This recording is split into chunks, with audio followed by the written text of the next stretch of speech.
United nation environment programme का जो है रिपोर्ट आया है, यानी कि खाद्य अपशिष्ट सूचकांक, that's for food waste index report 2024।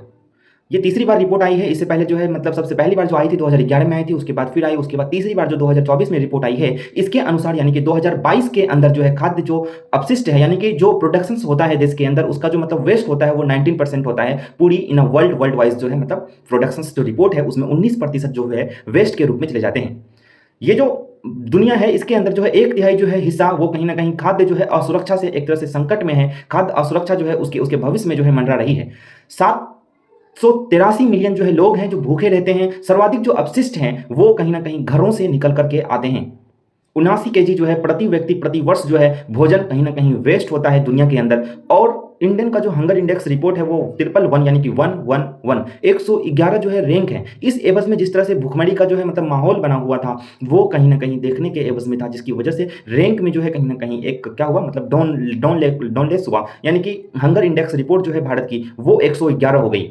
ये जो फूड वेस्ट इंडेक्स रिपोर्ट है ये कहीं ना कहीं जिस एवज में फूड वेस्ट हो रहे हैं दुनिया के अंदर, देश के अंदर गरीबों को जिस तरह से भुखमरी जो है झेलना पड़ रहा है, प्रोडक्शंस जितने होते हैं उसमें से 19% जो है वेस्ट हो जाते हैं। अगर उसे बचाया जाए तो फिर क्या वेस्ट जो अगर बचेंगे तो क्या इससे भुखमरी जो व्यवस्थाएं जो बन जाती है, लोग जो है मतलब 783 मिलियन जो है लोग वो भूखे रहते हैं, ये रिपोर्ट है। तो इस एवज में जब 19% जो भूख के लिए जो है मतलब एक तरह से ये जो अपशिष्ट हैं वो कहीं ना कहीं एक तरह से सहायक हो सकता है भूख को मिटाने के लिए, अगर इस जो है अपशिष्ट को जो है वेस्ट को जो है मतलब फूड वेस्ट को बचाएं तो फिर। लेकिन हमारी सरकार क्या कर रही है, इन सभी चीजों पर बात करने के बजाय वो राजनीतिक उथल पुथल के मनसा में ही इधर उधर लगी रहती है। जो विभाग होते हैं इसके कार्य करने वाले वो विपुल रूप से जिम्मेदारी के साथ कार्य नहीं करते। इसके पीछे कार्य यही है क्योंकि जो हमारे पॉलिटिशियंस हैं वो ही भ्रष्ट हैं। अगर वो भ्रष्ट हैं तो फिर अच्छे कार्य कराने के लिए वो जिम्मेदार भी नहीं हो सकते। इसी वजह से शायद जो है व्यवस्थाएं जो है देश की नहीं बल्कि दुनिया की जो है व्यवस्था ही ऐसी है। दुनिया के अंदर कहीं की भी गवर्नमेंट जो है बेहतर से बेहतरीन नहीं है।